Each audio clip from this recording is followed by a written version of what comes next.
여러분 안녕하세요. 3학년 한문 1 5차시 수업입니다. 지금 보시는 풍경 어디서 많이 봤죠? 네, 여러분의 지긋지긋하지만 정겨운 그리고 곧 추억이 될 여러분의 경산고입니다. 봄인데 바람이 엄청 많이 불어서 추워요.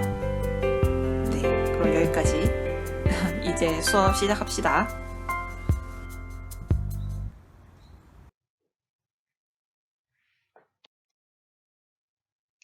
네, 이번 시간에도 지난 시간이랑 학습 목표가 같습니다. 한번 읽어보시고요. 네, 학습지 3입니다. 지난 시간에 4차시죠. 4차시 수업은 EBSI 수능 특강 한문 수업으로 대체를 했었는데요. 앞의 1, 2, 3차시 내용을 잘 정리하고 또 수능을 한문을 칠 학생이 있다면은 그 유형을 살펴보기 좋은 강의였어서 4차시 수업을 대체해 봤었습니다. 뿐만 아니라 이번 시간에 할 한자의 짜임에 대해서도 설명을 강사님이 잘 해주셨죠. 이번 시간에는 교과서 15페이지, 지난 시간에 별표했었던 한자의 짜임 부분을 펴시고 그리고 학습지 3을 준비하면 되겠습니다. 먼저 학습지 3의 한자부터 살펴볼게요. 학습지 밀리지 않게 잘 하시고요. 조만간에 인증샷을 통해서 학습지 과제 검사를 진행할 수도 있어요. 등교 수업이 어떻게 이루어지느냐에 따라서 학습지 과제 검사 방식이 조금 달라질 수도 있을 것 같거든요. 자, 오늘은 학습지 한자를 이렇게 하나하나 살펴보지는 않고 학습지 이 한자를 보고 교과서로 바로 넘어갈게요. 자, 먼저 코끼리상부터 볼게요. 자, 코끼리, 모양상, 그 다음에 모양상, 문서장, 손가락지, 가리키다지, 빼다추, 모으다회, 소리성, 깃우, 뿌리본, 희롱하다롱, 큰산악, 밥통, 위장, 위, 그리고 병풍병, 푸르다창, 향기풀, 방, 물리칠, 각. 네. 자, 2-2 한자의 짜임입니다. 새로운 한자를 만드는 원리로는 상형, 지사, 회의, 형성이 있으며 이미 만들어진 글자를 응용하는 원리로는 전주와 가차가 있다. 글자를 응용하는 원리 2가지, 전주와 가차는 안 할 거고요. 새로운 한자를 만드는 원리 4가지, 요것만 보도록 할게요. 자, 먼저 상형부터 보겠습니다. 첫 번째 점 보이시죠? 자, 상형. 구체적인 사물의 모양을 본떠 만든 것이다. 자, 구체적이라는 것은 갖출 구자의 몸체자, 실체를 갖춘, 실제적이고 세밀한 형태를 갖춘 이런 뜻이죠. 상형의 원리로 만들어진 대표적인 글자가 바로 밑에 나오는 산자예요. 산자 알죠? 우리 경상고 할 때 이 산자를 써요. 외산이라고도 하는데, 그래서 이제 우리 축제도 그렇고 보면은 이제 경매제, 경매 아카데미 이런 식으로 경매 많이 쓰죠. 네. 이 상형이라는 한자는요, 코끼리 상자에다가 코끼리 상 모양 상에다가 이 형상형 형태의 형자를 써서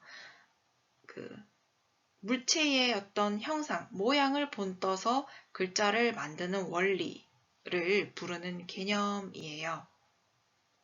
자, 추가적으로 이 코끼리 상자, 모양 상자와 같은 뜻과 음을 가진 한자가 하나 있거든요. 굉장히 빈번하게 쓰이는 한자라서 선생님이 좀 추가해 봤습니다. 모양상이라고도 하고 문서장이라고도 하는데 좀 자주 쓰여서 참고로 알아두세요. 자, 그리고 우리 교과서 오른쪽 말풍선으로 한번 가볼게요. 자, 말풍선에 나오는 이 글자는요, 깃우자예요. 깃우자. 새의 깃털을 이제 본떠서 만든 글자입니다. 그렇게 생각을 하고 보면 깃털의 형상을 닮은 글자처럼 보일 거예요. 그렇다 생각하면 그렇게 보입니다. 네, 그 다음은 이제 우리 지사로 가볼게요. 지사. 자, 추상적인 생각이나 뜻을 점이나 선으로 나타낸 것이다. 그렇게 되어 있네요. 그 추상적, 이거는 이제 빼다 추자에다가 모양 상자죠. 그러니까 모양을 제거한, 모양을 뺀, 모양이 제거된, 그러니까 구체적인 실체는 보이지 않지만 존재하는 개념들이 있잖아요. 그거를 이제 가리키는 그런 일들, 그런 현상들을 의미하는 그런 걸 가리키는 이제 글자를 만드는 원리다. 이런 뜻입니다. 그래서 지사는 가리킬 지에다가 일사자를 쓰는데, 네. 자, 그렇게 보면 될 거고, 예를 들어 보면은, 왜 위, 아래, 위 상자, 아래 하자, 갑자기 위아래 노래가 생각이 나네요. 네. 위 상자, 아래 하자, 가운데 중자. 요런 것들 보면은, 약간 추상적인 개념이죠. 네, 이런 것들을 이제 점과 선으로 이제 나타낸 글자입니다. 자, 그 외에도 우리 교과서 본문에 보니까 끝 말자거든요. 끝 말자. 보이시죠? 이렇게 나무의 끝에다가 획을 더해가지고 선을 더해서 이제 끝을 뜻하는 글자. 우리 기말고사 할 때, 그러니까 학기의 끝에 치는 고사. 그런 시험이다. 이런 뜻이죠. 자, 교과서 오른쪽에 보면 지사의 원리로 만들어진 글자 하나가 더 나와요. 자, 요거는 근본 본자예요. 근본, 근원을 뜻하는 이제 근본 본, 뿌리 본이라고도 하죠. 우리 성씨 이야기할 때 너 본관이 어디니? 이렇게 본적이 어디니? 이러죠. 그러면 이제 뭐 김해 김씨야, 뭐 전주 이씨야 이렇게 얘기를 하잖아요. 그 본자도 이게 뭐 실제 하는 것의 어떤 유래나 그 근원, 그 기원이나 뭐 시초 이런 것을 의미하는 직접 눈으로 확인이 되지는 않지만 어딘가에 분명히 존재했던 그 근본이라는 의미를 나타내기 위해서 그 지사의 원리로 만들어진 글자입니다. 네. 자, 그리고 이제 넘어갈게요. 회의자로 가볼게요. 회의. 학습지에 보면 모으다 회 이렇게 나와 있어요. 의자는 지지난 시간에 했겠죠. 의미라고 하죠. 의미를 모으다. 그러니까 이미 만들어진 글자들을 결합을 해서 새로운 한자를 만들 때 글자의 뜻을 합쳐서 이제 새로운 뜻을 만들어내는 거죠. 그러니까 의미와 의미를 합쳐가지고 뜻과 뜻을 합쳐서 새로운 한자를 만들어내는 겁니다. 이렇게 볼게요. 교과서에 보면 그 뜻부분 사람 인자와 나무 목자를 합쳐가지고 새로운 한자가 만들어졌다. 사람 인과 나무 목이 합쳐져서 쉬다 휴자가 만들어졌어요. 이게 옛날에 농경사회에 보면 좀 땡볕에서 막 사람이 농사를 짓다가 힘들어가지고 나무 그늘 아래 시원한 데 가가지고 이제 나무에 좀 기대서 쉬고 또다시 충전해가지고 논밭에 가서 다시 또 땀 흘리면서 막 일하다가 이제 점심때 되면 점심 가지고 오면 밥 먹고 또다시 일하고 이제 그러면 그러다 또 힘들면은 나무 그늘 아래 가가지고 또 쉬고 자고 이런 게 이제 농경사회의 일반 백성들의 대부분의 어떤 모습이었죠. 그래서 이 사람과 나무가 함께 있으면 뭔가 이제 쉰다라는 그런 뜻이 된 거죠. 그래서 쉴 휴자 이거요. 요 쉴 휴자는 우리 휴게소 할 때 요 휴자를 씁니다. 자, 그리고 그 밑에 글자는 아래에 보면은 스스로 자자와 개견자가 합쳐져서 냄새 취자예요. 스스로라는 의미인데 왜 라고 이제 그 의문을 제기할 수 있는데요. 이 스스로 자자는 원래 그 사람의 코를 본떠서 만들어진 글자고, 그래서 원래는 코를 의미를 했었고, 이제 추가적으로 스스로라는 의미도 이제 개개인을 의미하는 그런 게 이제 추가가 됐어요. 코를 말할 때 요즘에 보통 이제 코 빗자를 훨씬 많이 쓰죠. 코 빗자. 이비인 후과 할 때, 그죠? 빗자. 이비인 후과. 빗자가 바로 코 빗자죠. 그 자자는 스스로 자자, 요 글자, 요거는 스스로를 의미하는 한자로 이제 주로 쓰고요. 어쨌든 여기서는 스스로 자자보다는 또 다른 의미인 코라는 의미랑 이제 그 냄새를 잘 맡는 게 주 특기인 동물이 이제 개잖아요. 그래서 이제 코와 냄새 잘 맡는 동물, 개를 합쳐가지고 냄새라는 의미의 냄새 취자가 만들어졌어요. 냄새 취. 네.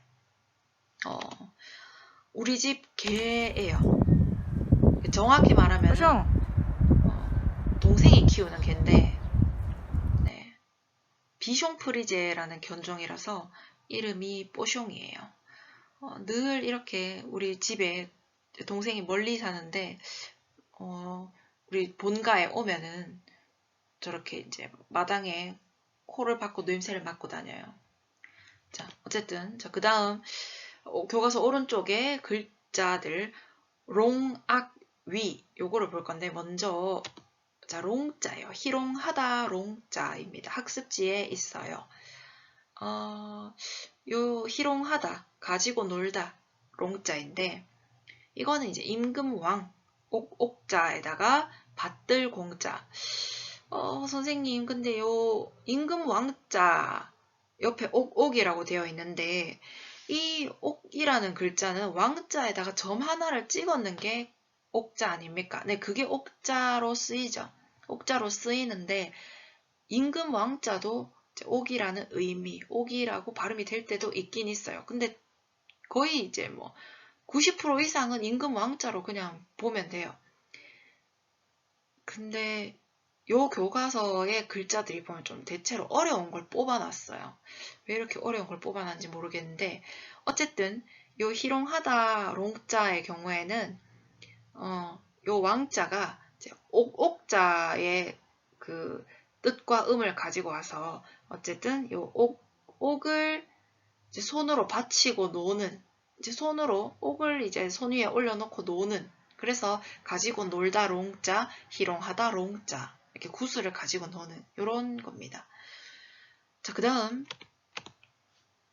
큰 산 악자예요. 산 위에 언덕이 있다. 산 위에 이제 작은 산과 같은 그런 언덕이 있으면 산이 얼마나 큰 거겠어요. 그래서 큰 산 악자입니다. 자, 이것도 학습지에 있고요. 자, 그 다음은 요 글자가 어려워요. 이게 어려운데 또 교과서에 있고 해서 넘어가려다가 설명을 그래도 해야 할 것 같아서 네, 요거는 이제 위장위, 밥통위 우리 왜 신체에 보면 위, 소화기관 위 있잖아요. 그거예요. 밭전자랑 육달월이 결합된 글자입니다. 자, 먼저 육달월부터 설명을 할게요. 육달월이 뭔가요? 우리가 알고 있기로 저 월자는 달월이잖아요. 달월. 그 문 있잖아요. 문, 밤하늘의 달, MOON. 그 달이 맞는데 근데 한자에 보면은 왜 여러분 고기육자 있죠. 고기육자.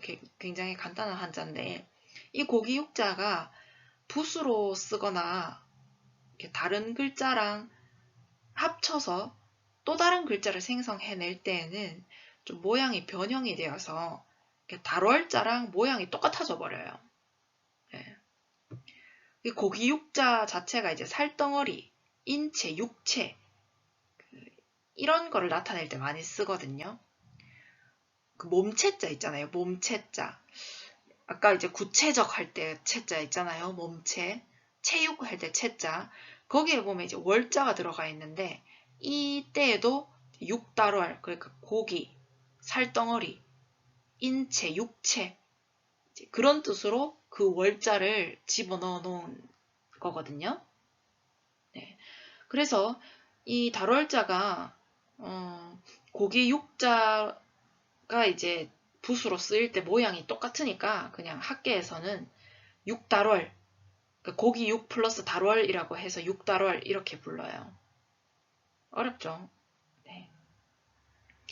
아무튼 이 위장 위자에서는 달이라는 의미가 아니고 이제 고기나 인체, 육체 이런 의미로 쓰이고요. 자, 그 다음에 밭전자는 뭐냐면 여기서 이제 밭이라는 의미가 아니고요. 그 위장 안에 음식이 들어있는 모양을 표시한 거라고 합니다. 이렇게 위장이 이렇게 있어요. 아이고. 자, 이게 위장이면 여기에 막 이렇게 음식이 이렇게 있대요. 네. 마우스가 좀 안 좋아가지고 네, 아무튼 이렇게 그 위장 이렇게 네모난 위장 안에 이렇게 음식들이 들어가 있는 이 모양을 그걸 나타내는 글자라고 합니다. 갑골문 시대 있잖아요. 아주 옛날에 고대의 갑골문 시대에 이렇게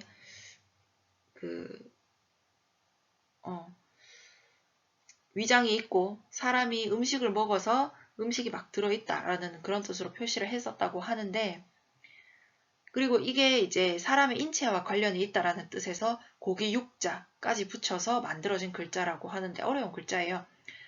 더 쉽게 설명할 수 없을까 싶어서 이제 넷땡버 한번 찾아봤는데 거기 설명도 뭐 그냥 이렇게 비슷하더라고요. 그래서 잘 이해 안 되면 한번 찾아서 읽어보시고 공부해 보시길 바랍니다. 자, 그리고 마지막으로 이제 볼 것이 바로 형성자예요. 형성. 형성은요, 이미 만들어진 글자들을 결합해서 새로운 한자를 만들 때 일부는 뜻을 가지고 오고 일부는 음을 가지고 와서 새로운 한자를 만들어낸다. 근데 이거는 과제로 낼게요. 학습지 4에 보면은 4 올려놨거든요. 형성 글자에 해당하는 글자 6개 제시해놨는데 그 한자는 어떤 음과 어떤 뜻을 합쳐서 만들어진 건지 탐구해서 적어보도록 합니다. 자, 학습지 4 이거요. 여기 제일 위에 거는 선생님이 예시 삼아서 해놨습니다. 그래서 아래에 있는 하나, 둘, 셋, 넷, 5개 글자를 탐구해서 적어서 채워넣으면 되겠습니다. 여기까지고요. 네, 수고하셨습니다. 다음 시간에는요. 22페이지 3단원을 공부해 보도록 하겠습니다. 그러면 안녕.